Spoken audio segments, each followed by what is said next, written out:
हम उसको अगर दृढ़ता से कर लेते हैं तो मेरे शंकर की कृपा हम पा लेते हैं। दो चीजें कारगर, एक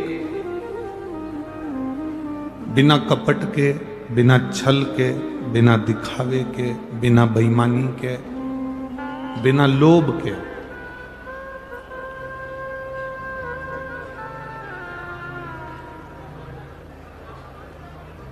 श्री शिवाय नमस्तुभ्यम मंत्र का जाप बेलपत्र के वृक्ष के नीचे बैठकर करना।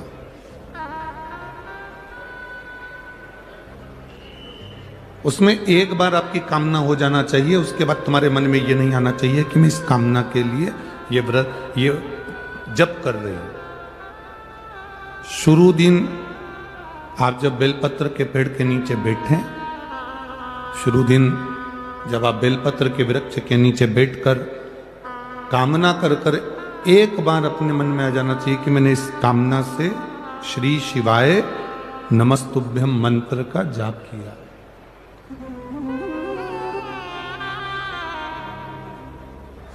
और दूसरे नंबर पर है जब बेलपत्र का पेड़ कहीं सूख गया हो और किसी के यहां पर बेलपत्र का वृक्ष जब सूख जाता है तो उस वृक्ष को लोग निकाल देते हैं, तोड़ देते हैं, काट देते हैं, निकाल देते हैं। अगर किसी के यहां पर बेलपत्र का पेड़ कट गया हो, सूख गया हो, सूखा हो, किसी के काम नहीं आ रहा हो, तो वहां से बेलपत्र के वृक्ष की थोड़ी सी जड़ के पास का भाग लेकर आना और उसका चंदन जैसी मुठिया बना लेना और उसको फिर घिस कर मेरे देव अधिदेव महादेव को जब जल चढ़ाने जाओ तब वो बेलपत्री का चंदन मेरे महादेव को लगा कर आओ। हरे वृक्ष को नहीं तोड़ना। जो वृक्ष सूख गया, जो वृक्ष पूर्ण तरह से साल भर हो गया, 1.5 साल हो गया, 2 साल हो गया, किसी के यहाँ का पेड़ कटने वाला है, सूख चुका है, बेकार हो चुका है, लोग उसे निकालना चाह रहे हैं, उसकी अगर थोड़ी सी लकड़ी, थोड़ा सा भाव मिल जाए, उसका घिसा हुआ चंदन देवाधिदेव महादेव को समर्पित किया।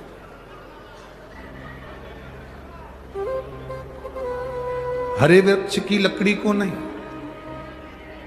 तुम अगर हरे वृक्ष की लकड़ी को काट कर लिया है, तोड़ कर लिया है, फिर उसको सुखा लिया, सुखाकर तुमने चंदन बनाया, वो श्रेष्ठ नहीं होगा, उसका कोई महत्व नहीं होगा, उसकी कोई मूलता नहीं।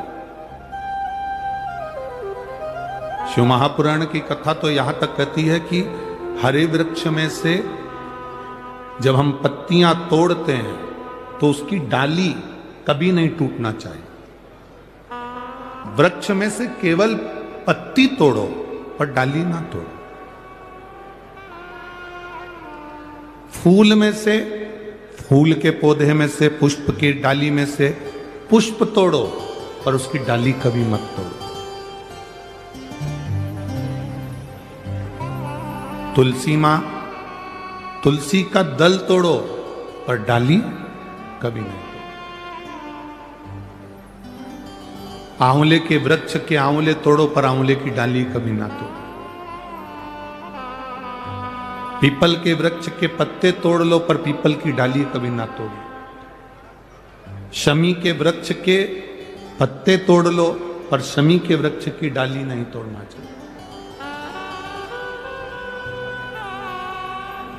कारण क्या होता है?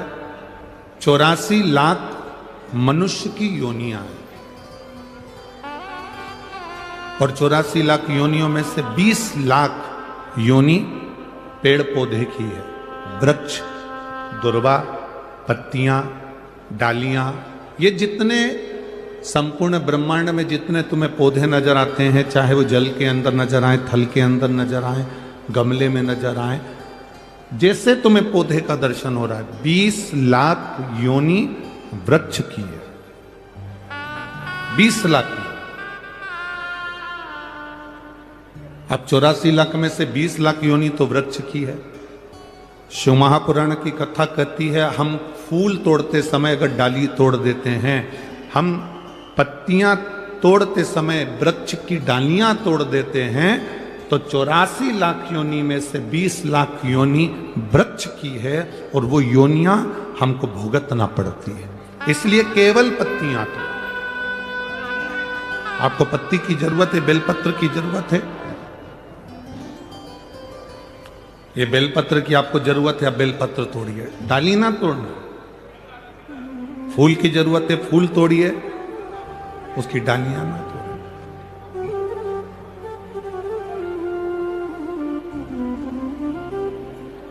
कई लोगों का ऐसा भाव होता है कि ढेर सारी डालियां तोड़ के ले आते हैं और मोहल्ले में पत्तियां बांटते हैं और सोचते हैं मैंने पुण्य कमाया।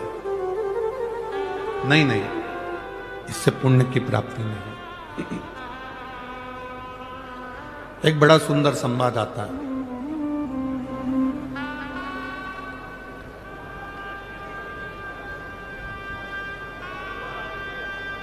कुर्म पुराण का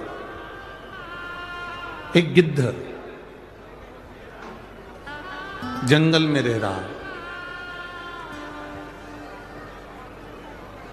और उस गिद्ध का पूरा परिवार जंगल के अंदर है।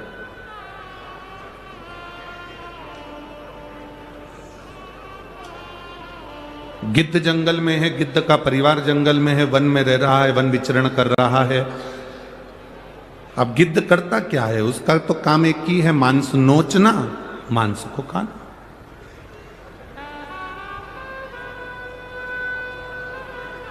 एक दिन गिद्ध जिस जगह से निकल कर जा रहा था, तो वहां से 4 संत निकल कर जा रहे थे। बड़े भाव से वो चारों संत हरि गुणगान करते करते चले जा रहे थे।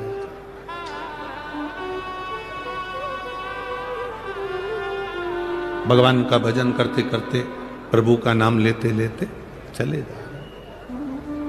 संत तो संत है, जहां से निकलता है वो सुगंध फैलाता हुआ जाता है।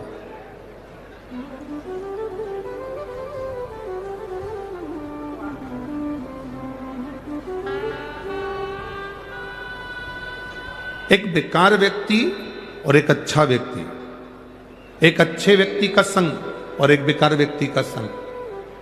बेकार व्यक्ति का संग नाली के कीचड़ के समान होता है।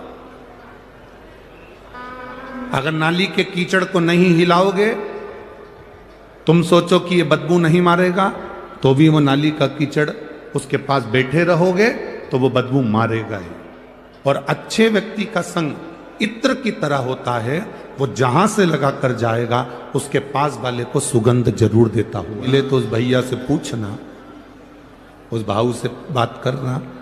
इस बेटी को लेकर वो सीहोर भी आए थे।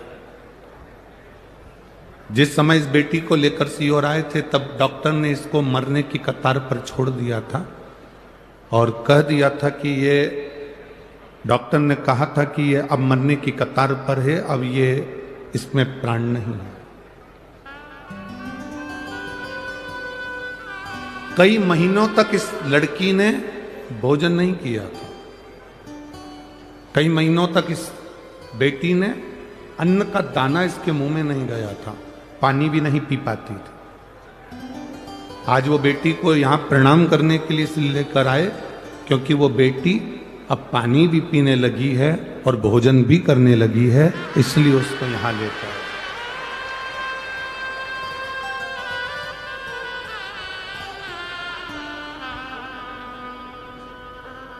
कि बाबा इतना संभाला है, प्राण छूटते हैं जीव के पर तड़प तड़प कर ना छूटे, ये हर एक व्यक्ति के मन के भाव होते हैं। शरीर मिला है, उसका प्रयोग।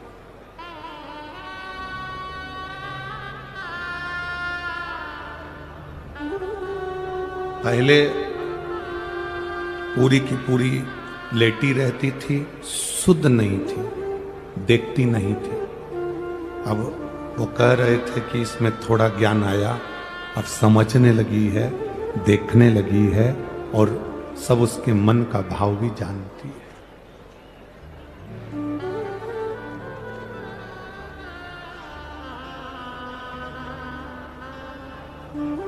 संगत का असर, आपके भजन का असर, आपकी भक्ति का असर जरूर होता। बेटिए, भक्ति का असर जरूर होगा, संगत का असर जरूर होगा, वो छूटेगा नहीं।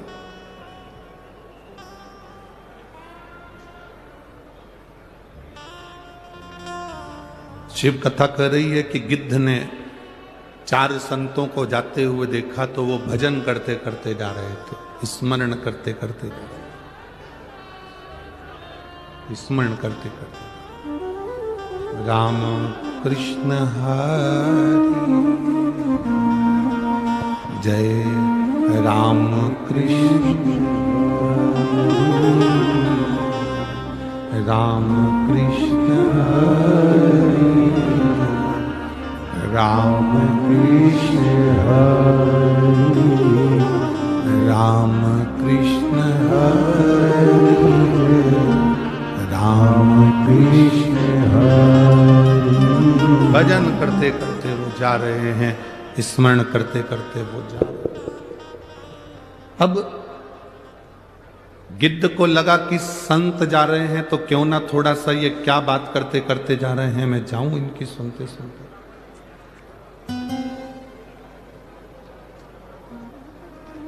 आप में से कई लोग ऐसे हैं जो कभी शिव महापुराण की कथा में आज तक नहीं गए। आप में से कई लोग ऐसे हैं जो कभी शंकर को मानते नहीं थे। आप में से कई लोग ऐसे हैं जो कभी शिव के मंदिर नहीं जाते थे। आप में से कई लोग ऐसे हैं अगर पड़ोसी भी जल चढ़ाने जाता था तो हंसते थे, पर जब धीरे धीरे आप अच्छी संगति, जिस घर में रुपया आ रहा है जा रहा है, 1 रुपए कमा रहे हो, 100 रुपए खर्च हो रहा है, घर में पैसा नहीं दिख रहा, तो महाराज शिव महापुराण की कथा कहती है काले कलर के तिल को लेकर उसके साथ में थोड़ा सा चावल, तीनों को एक कटोरी में रख लो, तीनों को दरवाजे के नजदीक में। जब दरवाजे से अपन बाहर निकलते हैं तो उल्टे भाग में उसको रख दिया जाए। घर से 1 लोटा पानी जिसमें कच्चा दूध मिला हो वो कटोरी शनिवार के दिन रखकर रविवार को उठाकर ले जाकर कलश नीचे रखकर सीधे